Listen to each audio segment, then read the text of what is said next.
ہماری اور آپ کی یہ مشترکہ خوش نصیبی ہے کہ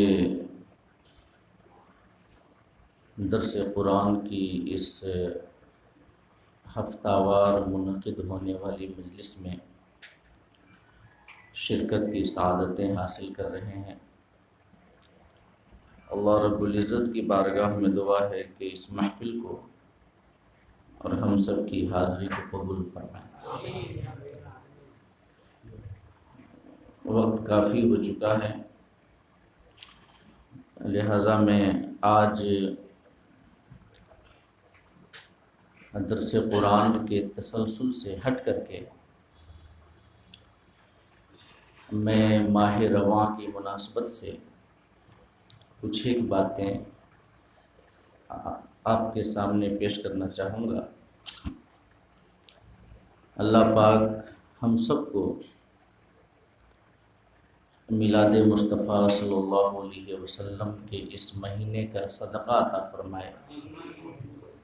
اور اپنے حبیب کی ولادت کی خیرات عطا فرمائے۔ ربیع النور کی آج 5ویں تاریخ ہے۔ جب بھی یہ مہینہ ہمارے بیچ داخل ہوتا ہے تو اس فصل بہار کی یاد تازہ ہو جاتی ہے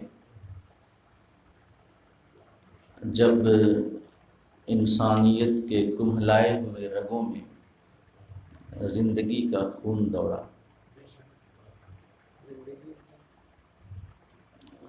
دوڑا۔ جب بھی یہ مبارک مہینہ ہمارے سامنے آتا ہے تو اس موسم بہار کی یاد ہمارے ذہن و دماغ میں تازہ ہو جاتی ہے، جبکہ زندگی کی آخری سانسیں گن رہے انسانی اخلاق و اقدار کے اندر پھر سے حیات نو کی رمق بیدار ہوئی، کیونکہ یہ وہی فصل بہار ہے جبکہ آج سے 1400 سال پہلے ملک عرب کے ایک شہر مکہ کے اندر خاندان بنو ہاشم میں حضرت عبداللہ کے گھر میں اور حضرت آمنہ کی گود میں ایک ایسی روشنی چمکی جس نے کفر و ضلالت اور گمراہی کے اندھیروں کو اجالے میں تبدیل کر دیا۔ یہ وہی ساعت مسعود ہے جس میں آج سے 1400 سال پہلے فاران کی چوٹیوں پہ ہدایت کا ایک ایسا مینار بلند ہوا جس سے نور اور شعور حاصل کر کے عرب کی بدو قوم دنیا کے امام بن گئی، سبحان اللہ سبحان اللہ۔ اور اس نور ہدایت سے آج تک لوگ روشنی حاصل کر رہے ہیں، شعور حاصل کر رہے ہیں، رہنمائی حاصل کر رہے ہیں اور انشاءاللہ رہتی دنیا تک حاصل کرتے رہیں گے۔ یقیناً یہ وہی فصل بہار ہے جس میں آج سے 1400 سال پہلے اس خاکدان گیتی پہ ایک ایسا انسان کامل تشریف لایا جو انسان ہوتے ہوئے بھی تمام انسانوں سے الگ تھا، ایک ایسا انسان کامل جو اپنے ظاہری بشرے کے اعتبار سے، اپنے ظاہری چہرے اور بشری پیکر کے اعتبار سے تو انسان تھا، مگر اس کی حقیقت کیا تھی بڑے بڑے عقلاء، بڑے بڑے عرفاء اور بڑے بڑے اولیاء نہیں سمجھ سکے۔ اعلیٰ حضرت نے یوں خراج عقیدت پیش کیا کہ اللہ کی سرتا بقدم شان ہے یہ، انسان نہیں انسان وہ انسان ہے یہ، قرآن تو ایمان بتاتا ہے انہیں، ایمان یہ کہتا ہے میری جان ہے یہ۔ ایک دوسرے شاعر نے یوں خراج عقیدت پیش کیا کہ قدموں میں جبی کو رہنے دو، چہرے کا تصور مشکل ہے، جب چاند سے بڑھ کر ایڑی ہے رخسار کا عالم کیا ہوگا۔ کسی دوسرے شاعر نے جس کی عظمت و کمال کی جانب بعید اور اشارہ کیا کہ حسن یوسف پہ کٹی مصر میں انگشت زنا، سر کٹاتے ہیں تیرے نام پہ مردان عرب۔ ایک ایسا انسان کامل جس کی حقیقت کی معرفت ممکن ہے یا نہیں، اس حوالے سے بحر معرفت کے ایک غواص، میدان ولایت کے ایک شہسوار اور علم حقیقت کے علم بردار حضرت بایزید بسطامی رضی اللہ تعالی عنہ ارشاد فرماتے ہیں، غُصْتُ لجة المعارف لأطلب الوقوف على عین حقیقت النبی فَإِذَا بَيْنِي وَبَيْنَهَا أَلْفُ حِجَابٍ مِّن نُّورٍ لَوْ دَنَوْتُ مِنْ أَحَدِهَا لَاحْتَرَقْتُ كَمَا يَحْتَرِقُ الشَّعْرُ إِذَا أُلْقِيَ فِي النَّارِ۔ بایزید بسطامی کہتے ہیں جن کا مقام بڑا بلند ہے، علم حقیقت میں بڑے ماہر تھے، معرفت کے سمندر کے غواص تھے، جو کہا کرتے تھے کبھی کبھی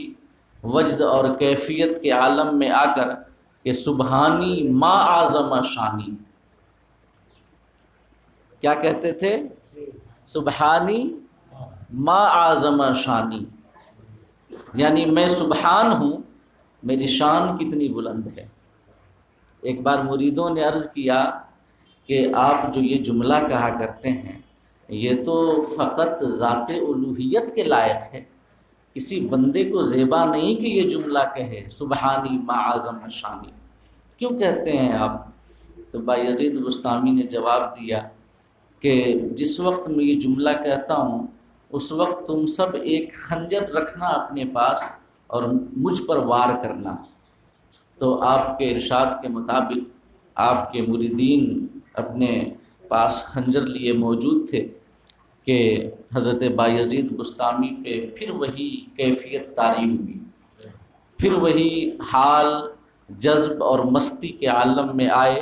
اور کہنا شروع کیا سبحانی ما اعظم شانی۔ تو آپ کے مریدوں نے خنجر نکالا، آپ پہ وار کیا، مگر وہ مرید پریشان ہو گئے یہ دیکھ کر کہ کوئی وار بایزید کو نہیں لگتا تھا، بلکہ جو وار کرتا تھا بایزید بسطامی کے بدن کے جس حصے پہ کرتا تھا،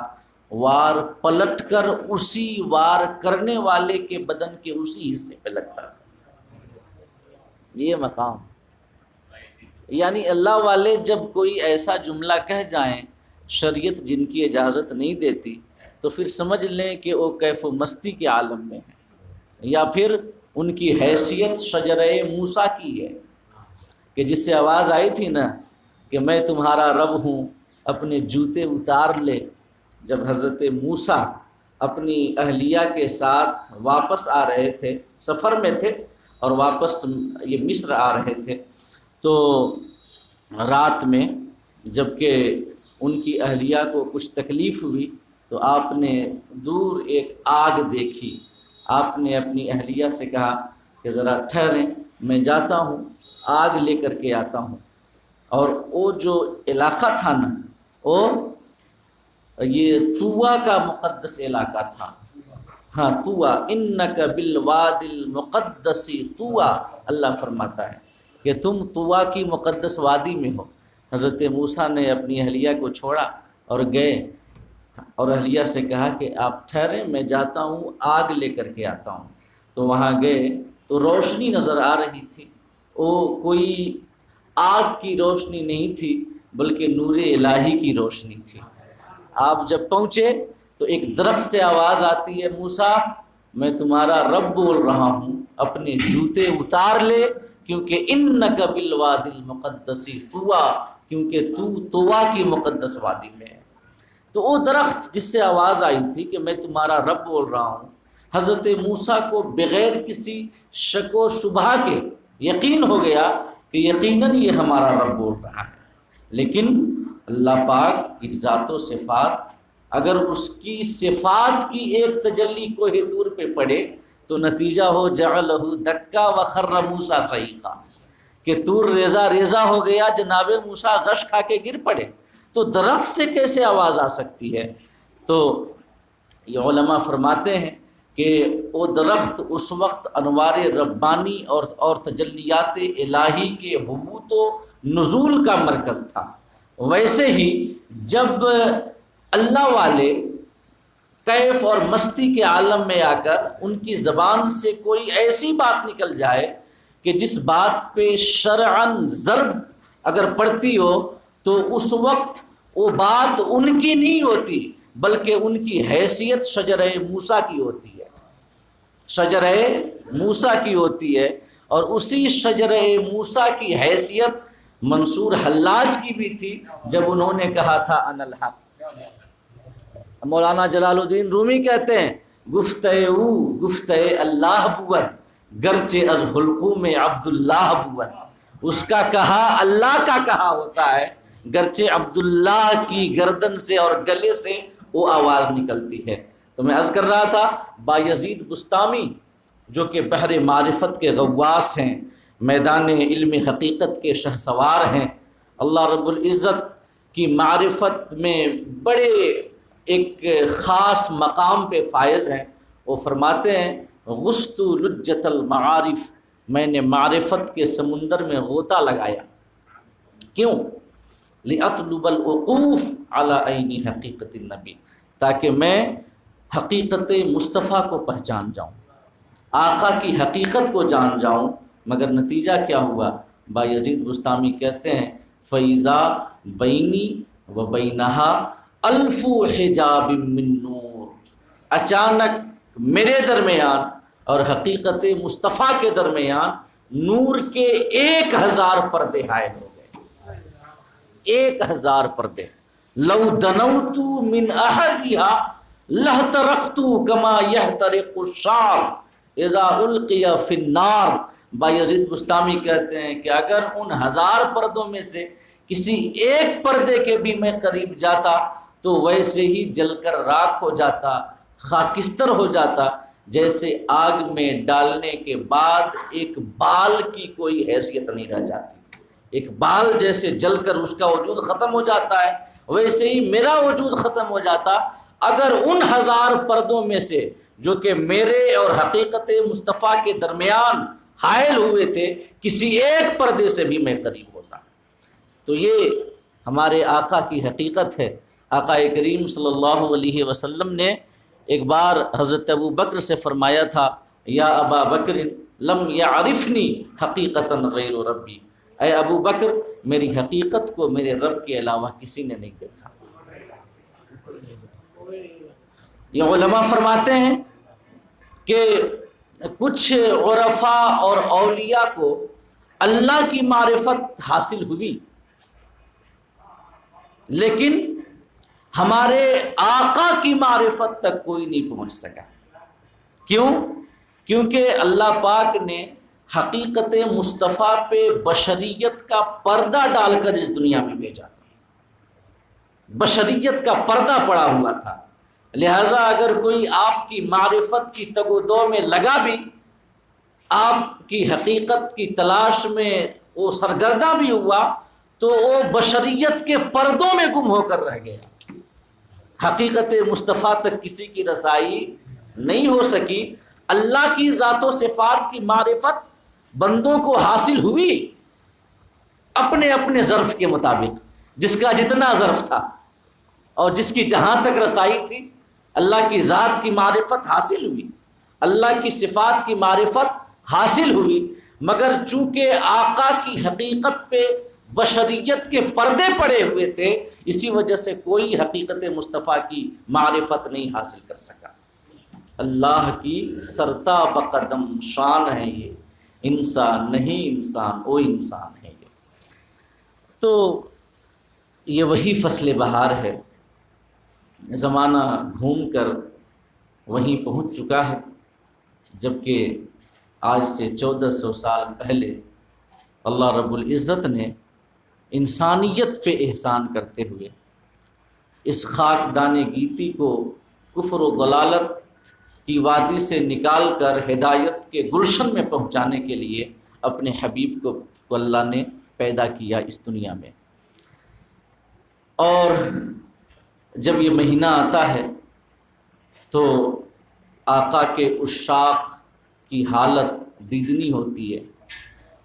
ان کے اوپر ایک عجب جوش و مستی اور کیف و سرور کا عالم ہوتا ہے۔ عشاقان رسول اپنے اپنے اعتبار سے خوشیوں اور مسرتوں کا اظہار کرتے ہیں۔ کوئی اپنے گھر اور اپنی گلیوں میں چراغاں کرتا ہے، تو کوئی آقا کے نام کی لنگر تقسیم کرتا ہے، کہیں پہ آقا کے نام پہ محفلیں سج رہی ہیں، آقا کا ذکر خیر ہو رہا ہے، کہیں آپ کے فضل و کمال کی باتیں ہو رہی ہیں، کہیں آپ کے حسن و جمال کی باتیں ہو رہی ہیں، کہیں آپ کے خصائل کی باتیں ہو رہی ہیں، کہیں آپ کے شمائل کی باتیں ہو رہی ہیں۔ الغرض اس مہینے میں ہر شخص جو محبت رسول سے سرشار ہے، جس کے دل میں آقا کا عشق ہے، اپنے اپنے اعتبار سے آقا کی بارگاہ میں اپنی محبتوں کے سوغات اور نذرانے پیش کرتا ہے اور مسرتوں کا اظہار کرتا ہے۔ حالانکہ آقا کی ولادت اور آقا کی آمد پہ مسرتوں کا اظہار کرنا، خوشیوں کا اظہار کرنا، یہ ایک ایسا عمل ہے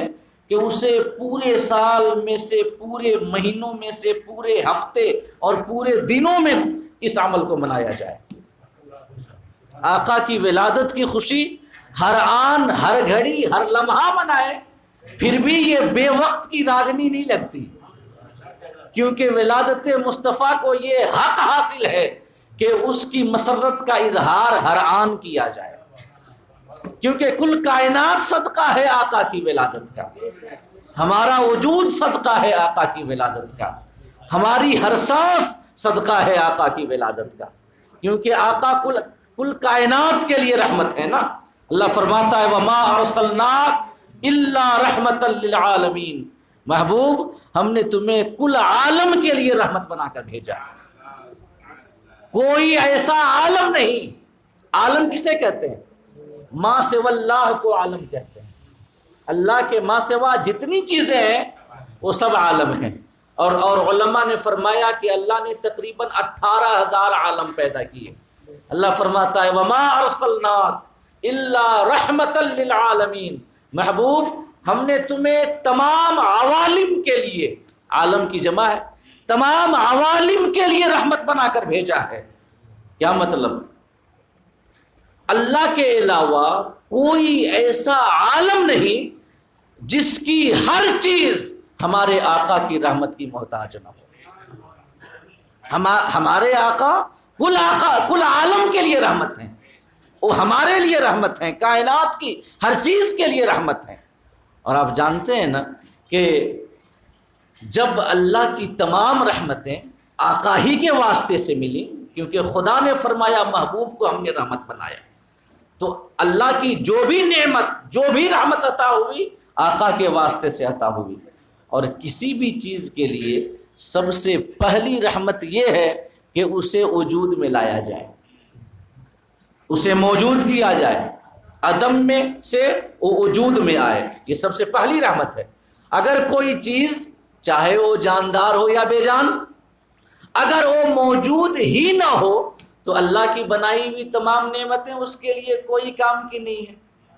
جب وہ موجود ہی نہیں تو خدا کی نعمتوں سے کیا وہ کوئی حظ اٹھائے گا یا فائدہ اٹھائے گا، استفادہ کرے گا؟ کسی بھی چیز کے لیے اللہ کی سب سے پہلی رحمت یہ ہے کہ اسے اللہ موجود کرے، اور جب اللہ نے موجود کر دیا، عدم سے وجود میں وہ چیز آ گئی، تو اب اللہ کی جو رحمت ہے اس چیز کے اوپر یہ ہے کہ خدا اس کے وجود کو تحفظ فراہم کرے، اس کا وجود باقی رہے۔ کوئی چیز موجود ہوئی اور کچھ لمحوں کے بعد دنیا سے ختم، چلی گئی، موت طاری ہو گئی، معدوم ہو گئی، تو اس کا آنا بیکار۔ اللہ کی کسی نعمت سے وہ فائدہ نہیں اٹھا سکتا، کیونکہ وہ موجود تو ہوا مگر پھر کچھ لمحوں کے بعد معدوم ہو گیا۔ تو کسی بھی چیز کے لیے خدا کی سب سے پہلی رحمت یہ ہے کہ اللہ اسے موجود کرے۔ موجود کرنے کے بعد اللہ کی رحمت یہ ہے کہ اللہ اس کے وجود کو تحفظ عطا کرے، اللہ اس کے وجود کو بقا عطا کرے، اور وجود کو تحفظ اور بقا کی صورت میں اللہ جو رحمت سے نوازتا ہے، اس رحمت کی ضرورت ہمیں اپنی پوری زندگی ہر سانس پہ ہے۔ ہم سانس اندر کرتے ہیں تب اللہ پاک ہمارے وجود کو تحفظ عطا کرتا ہے،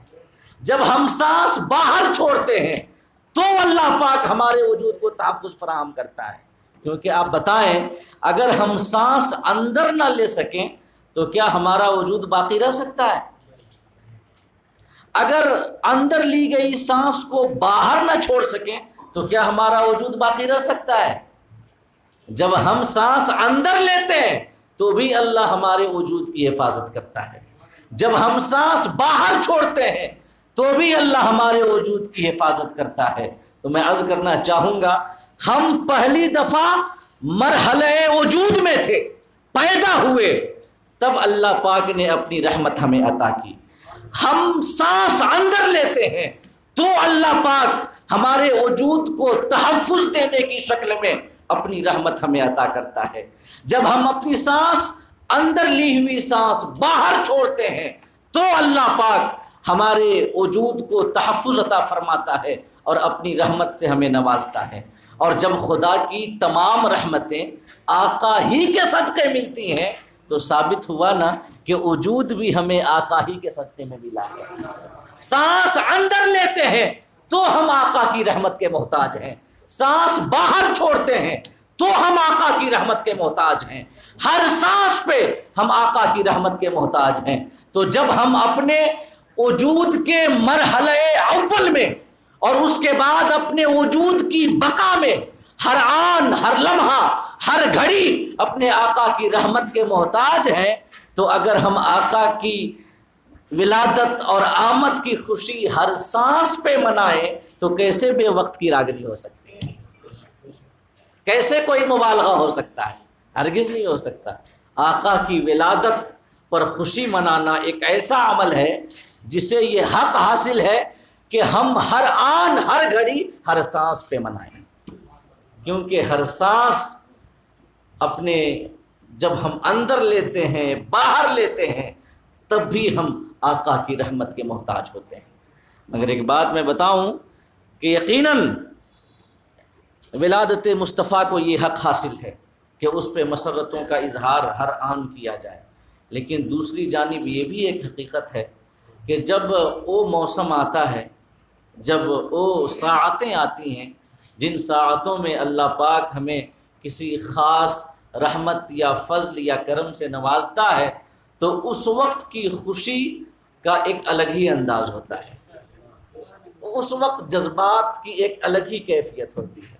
یوں تو ہمیشہ خوشی ہوتی ہے، اللہ کچھ نواز دے تو ہر گھڑی، ہر آن، ہر لمحہ جب جب ہم اس نعمت کا استعمال کرتے ہیں تب تب خوشی ہوتی ہے،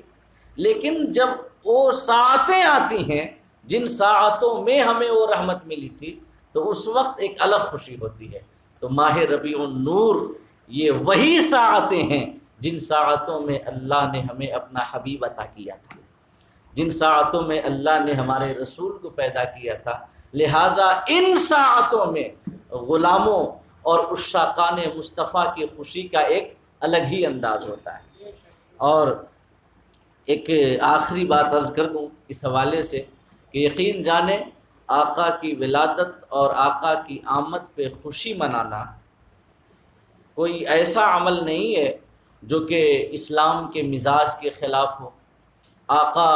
صلی اللہ علیہ وسلم کے ارشادات کے خلاف ہو، بلکہ یہ عمل در حقیقت اللہ کے حکم کے مطابق ہے اور قرآنی ہدایت کے مطابق ہے، اسلامی مزاج کے خلاف نہیں ہے۔ کیونکہ اللہ پاک نے ایک بات میں عرض کر دوں، اصولی بات عرض کر دوں آپ کے سامنے، کہ اللہ نے جن چیزوں کو حرام کر دیا ہے انہیں تفصیل سے بیان کر دیا ہے۔ فصل اللہ ما حرم علیکم او کما قال اللہ تعالی، اللہ فرماتا ہے قرآن مجید میں کہ جن چیزوں کو اللہ نے ہمارے اوپر حرام کیا ہے ان چیزوں کو اللہ نے تفصیلاً ذکر کر دیا ہے قرآن مجید میں، یہ حرام، یہ حرام، یہ غلط، یہ غلط، یہ غلط، سمجھ رہے ہیں؟ اور یہ جن چیزوں کو اللہ نے چھوڑ دیا، ذکر نہیں کیا کہ وہ چیزیں منع ہیں، تو وہ چیزیں اپنی اصل کے اعتبار سے جائز ہیں اور مباح ہیں۔ ایک پاکستانی عالم کی میں ایک کلپ سن رہا تھا ایک بار، تو اس نے بڑے اچھے طریقے سے اس مسئلے کو سمجھایا تھا کہ جب کسی روڈ پہ جانے کی اجازت نہیں ہوتی، وہاں پہ کنسٹرکشن کا کام چل رہا ہوتا ہے یا وہ ایریا پروہیبٹڈ ہوتا ہے، تو وہاں پہ ایک سائن بورڈ لگا دیا جاتا ہے، نو انٹری، کہ ادھر نہ آئے۔ لیکن اگر کوئی روڈ ایسی ہے، کوئی سڑک ایسی ہے کہ جہاں پر کوئی سائن بورڈ نہیں لگی ہے، بالکل یہ روڈ سامنے موجود ہے، تو کوئی سائن بورڈ نہ لگنا نو انٹری کا، یہی اس بات کی دلیل ہے کہ راستہ چالو ہے۔ سمجھ رہے ہیں نا؟ اگر راستہ چالو نہ ہوتا تو وہاں پہ نو انٹری کا بورڈ لگتا۔ نو انٹری کا بورڈ نہ لگنا اس بات کی نشانی ہے کہ اس راستے پر ہم بلا خوف و خطر جا سکتے ہیں، چالان نہیں کٹے گا۔ سمجھ گئے؟ یعنی کہ جو ایریا پروہیبٹڈ ہوتا ہے، جدھر جانا ممنوع ہوتا ہے، وہاں منع کیا جاتا ہے۔ جن علاقوں میں جانے کی اجازت ہوتی ہے وہاں منع کرنے کی بھی ضرورت نہیں ہوتی ہے۔ منع نہ کرنا ہی اس بات کی دلیل ہے کہ وہ ایریا سیف ہے، آپ چلے جائیں۔ تو میں عرض کرنا چاہوں گا بغیر کسی تشبیہ و تمثیل کے کہ اللہ پاک نے قرآن میں فرمایا فصل اللہ ما حرم علیکم، اللہ نے قرآن میں ان چیزوں کو مفصلاً بیان کر دیا ہے جن چیزوں کو اللہ نے تمہارے اوپر حرام قرار دیا ہے۔ یعنی جو چیزیں ممنوع ہیں، منع ہے، جن سے روکا گیا ہے، اللہ نے انہیں بیان کر دیا گیا، اور جن چیزوں سے کوئی ان کے تعلق سے ذکر نہیں آیا، منع وارد نہیں ہوا، تو منع نہ کرنا ہی اس بات کی دلیل ہے کہ وہ چیز جائز ہے۔ تو جو لوگ میلاد مصطفیٰ پہ مسرتوں کا اظہار کرنے پر دلیل مانگے یا وہ منع کریں، تو آپ سمجھ لیں کہ دلیل ہمارے ذمہ نہیں ہے کہ ہم دلیل دیں کہ کہاں لکھا ہے کہ آقا کی ولادت پہ خوشی مناؤ، بلکہ ان کے ذمہ ہے کہ وہ بتائیں کہ کہاں لکھا ہے کہ ولادت پہ خوشی منانا غلط ہے، کہاں منع کیا گیا ہے۔ کیونکہ اللہ پاک نے فرمایا ہے کہ ہم نے جن چیزوں کو حرام قرار دیا ہے بالتفصیل قرآن میں بیان کر دیا ہے، قرآن میں ہے۔ تو جب اللہ نے بالتفصیل بیان کر دیا ہے تو اگر یہ حرام ہے تو اس کے بارے میں بھی تفصیل آئی ہوگی، دکھاؤ۔ اور اگر نہیں آئی تو یہ اس بات کی دلیل ہے کہ یہ اپنی اصل پہ جائز اور مستحسن عمل ہے۔ اور کئی آیتوں سے یہ ثابت ہے کہ آقا کی ولادت پر خوشی منانا ایک بہتر عمل ہے، اللہ کو محبوب عمل ہے۔ شیخ عبدالحق محدث دہلوی فرماتے ہیں اللہ کی بارگاہ میں عرض کرتے ہوئے کہ مولا میرا کوئی ایسا عمل نہیں جو تمہاری بارگاہ میں پیش کر سکے، کیونکہ ہمارے تمام اعمال فساد نیت کا شکار ہیں۔ یہ کسی میں ریاکاری ہے، کسی میں دکھاوا ہے، کسی میں کوئی دنیاوی غرض مطلوب ہے، تو ہمارے اعمال نیتوں کے اعتبار سے اتنے خلوص لیے ہوئے نہیں ہیں کہ ان کو میں تمہاری بارگاہ میں پیش کر سکوں، لیکن میرا ایک عمل ایسا ہے جو تمہاری بارگاہ میں ضرور پیش کر سکتا ہوں۔ وہ عمل یہ ہے کہ جب ربیع الاول کا مہینہ آتا ہے تو میں میلاد کی محفلیں سجاتا ہوں اور ان محفلوں میں قیام تعظیمی کرتا ہوں، کھڑے ہو کے صلاۃ و سلام پیش کرتا ہوں، اور مجھے یقین ہے کہ میرا یہ عمل تمہاری بارگاہ میں ضرور مقبول ہوگا، کیونکہ میں یہ عمل کسی دکھاوے کی وجہ سے نہیں کرتا بلکہ محبت مصطفیٰ کی وجہ سے کرتا ہوں۔ اللہ پاک فرماتا ہے قرآن مجید میں، قل بفضل اللہ وبرحمتہ فبذلک فلیفرحوا، کہ محبوب اپنے ماننے والوں کو یہ بتا دو کہ اللہ کا فضل اور رحمت جب انہیں ملے تو وہ منہ بسور کر نہ بیٹھ جایا کریں، چہرے پہ مردنی نہ چھالیں، ان کی پیشانی پہ غم کی شکنیں نہ یہ طاری ہو جائیں، یا ان کا دل غم و اندو کی کیفیت سے نہ بھر جائے، بلکہ فَبِذَلِكَ فَلْيَفْرَحُوا، وہ اللہ کی رحمت اور فضل کے ملنے پر خوشیوں کا اظہار کریں۔ اللہ فرماتا ہے، اور سب سے بڑی نعمت اور سب سے بڑی رحمت تو ہمارے آقا ہیں۔ اتنی بڑی رحمت ہے کہ اللہ پاک نے جب ہمیں اپنا حبیب دیا تو ایمان والوں پر اس کی تعبیر احسان سے کی، لقد من اللہ علی المؤمنین اذ بعث فیہم رسولا، اللہ نے ایمان والوں پر احسان کیا کہ ان میں اپنا رسول بھیج دیا، جو ان کے سامنے قرآن کی آیتیں تلاوت کرتا ہے، جو انہیں ستھرا کرتا ہے، انہیں کتاب و حکمت کی تعلیم دیتا ہے۔ تو ہمارے آقا اللہ کا اتنا بڑا فضل ہے کہ اللہ نے ہزاروں بے شمار، ان تعدوا نعمت اللہ فلا تحصوها، بے شمار نعمتیں اللہ نے ہمیں عطا کی، لیکن کسی نعمت کی تعبیر احسان سے نہیں کی۔ لیکن اب جب اپنا حبیب دیا تو اس نعمت کی تعبیر احسان سے کی۔ اسی سے سمجھ لیں کہ ہمارے آقا خدا کی کتنی بڑی نعمت ہے۔ اور قرآن کہتا ہے فَبِذَلِكَ فَلْيَفْرَحُوا، جب تمہیں اللہ کی نعمت ملے تو خوشیوں کا اظہار کرو۔ آقا سب سے بڑی نعمت ہے، دلالت النص سے ثابت ہوتا ہے کہ آقا کی ولادت پر تمام نعمتوں پر جب ہو جو ہم خوش ہوتے ہیں، ان خوشیوں سے بڑھ کر ہم خوشیوں کا اظہار کریں اور مسرتوں کا اظہار کریں، کیونکہ آقا سب سے بڑی نعمت ہیں۔ اس کے بعد آخری آیت میں ارشاد فرماتا ہے، اسی آیت کے اخیر میں، ہوا خیر مما یجمعون، ہمارے حبیب کی ولادت کی خوشی منانے میں اگر کچھ جیب پہ بار بھی پڑے تو خبردار غم نہ کرنا، کیونکہ ہوا قرآن ہے، اللہ کا فرمان ہے، ہماری ذہنی اڑان نہیں ہے، بے پر کی میں نہیں اڑاتا، عادت نہیں ہے۔ اللہ فرماتا ہے کہ اگر ہمارے حبیب کی ولادت پر خوشی منانے میں کچھ تمہاری جیب پہ بوجھ آئے، فکر نہ کرنا، کیونکہ ہوا خیر